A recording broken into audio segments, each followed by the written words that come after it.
and we also have a lot of Binance angels. They're volunteers helping us. They don't get paid.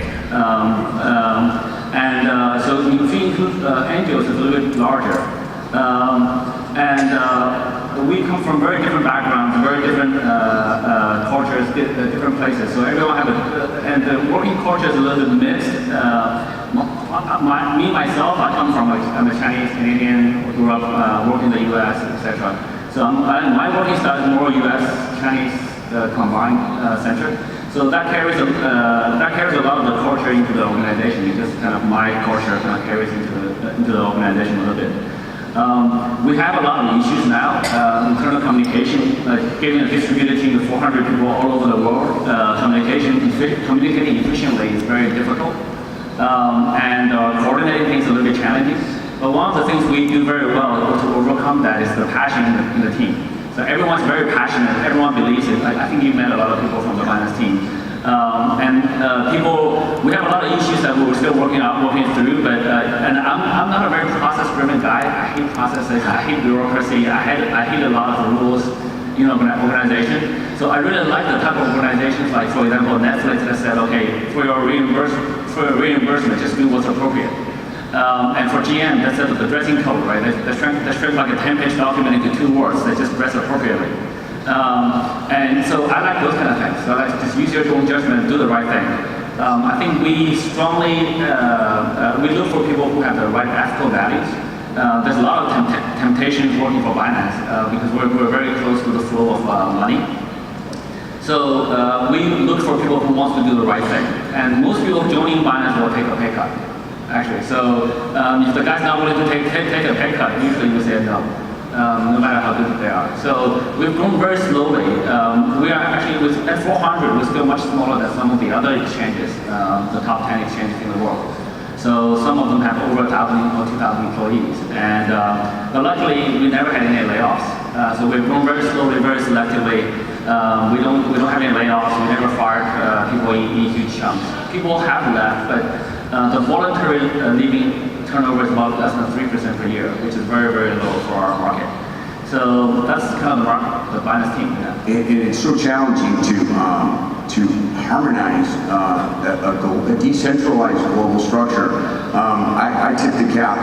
So many people on your team have become like family to us as our relationship grows. I have to compliment you. You have the smartest and nicest team to deal with. It's been a joy. Yeah. So I want to give credit to our team. Like for example, today there's many people make the mistake of coming to me asking me for a decision, like from outside of Binance. But inside Binance, I actually don't make any decisions. I make very few. And for example, this conference, I just said, well, maybe we should do a conference. And then I didn't hear about it for like 6 months or for 2 months or so. And then here we are. This is the conference that's going on. I just get told where to go and where to be. So that's all I do. Well, the culture is working. So as we go to in the final stretch of our chat here, I think one of the things that we will get asked, both of us, for the rest of this weekend and probably for the rest of our lives at this point in time is, let's talk about the move from 17 into 18 and the price action versus the build out.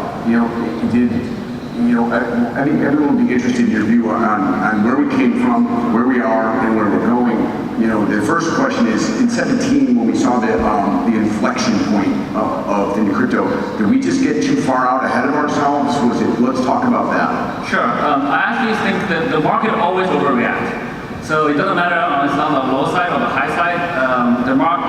Because the market is not one person, it's mass psychology, right? So there's usually like 10% early adopters or the early movers that will move first. And then the 20 to 30% sort of middle adopters that will come in. And then the late adopters who are probably still using feature phones and stuff like that, right? So they will move last. And it's the same thing in any market, that some guys, like some institutional traders who are very quick, may move first in the traditional markets especially. And then you have the retail traders that follow. So I think last year there was definitely an overshoot. I personally think, this is my personal opinion, so I could very well be wrong. I believe in end of 2017, we definitely overshoot on the high side, right? So there's a lot of guys rushing in. Very simple projects with a very simple white paper will be able to raise millions and tens of millions of dollars. And the market just went crazy, and that's not healthy. And then of course, as everyone some guys, once that massive rushing finishes, the price begins to decline, and then projects face hard times, the price drops, and then it goes to the other cycle. But I think right now, my personal view is that we're actually overshooting on the low side now. So now we've been in bear market for a very long stretch, probably close to the longest history for Bitcoin right now. While there's more people in the industry, there's more people working in the industry, there's more people attending conferences, there's more conferences going on. And every conference is a few thousand people. So we actually completely sold out on tickets for this conference. And so I think there's actually a lot of builders are building really innovative technologies in this space. And some of them will take time to ramp up, but the builders are building. So we're seeing a lot more development in this space. So I actually think that we're probably overshooting on the lower side. But again, I can be wrong. It's mass psychology. So as a mass psychology, as a group, as a population, we don't react instantly, and there's no single decision, right? So there's small decisions that piece together. So I think, but what's very comfortable for me is I actually don't look at the price at all. So I can go on for weeks without looking at the price. Usually somebody tells me the price moves, and then I take a look.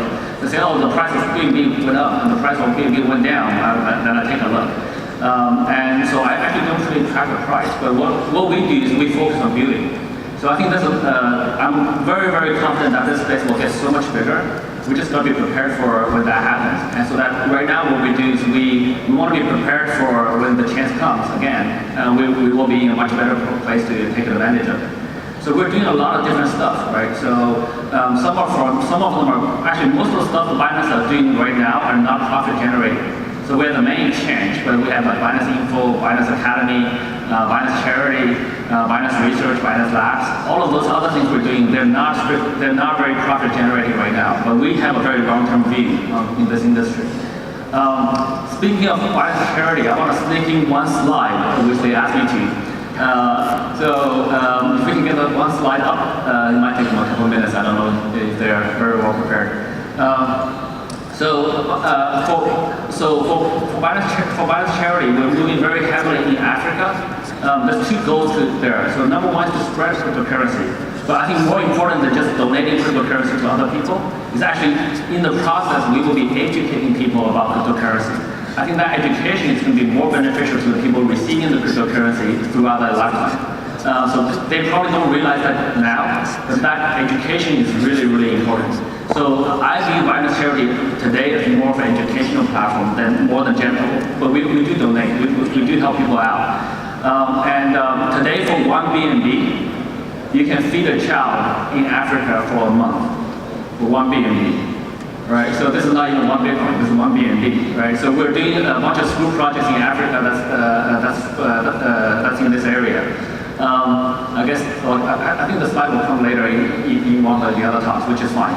So for any guys who want to help out, but if you donate one BNB, you help one child in Africa for 1 month. So there you go. And I will match all the BNB donations from this crowd, so we should start this going. Wow, thank you.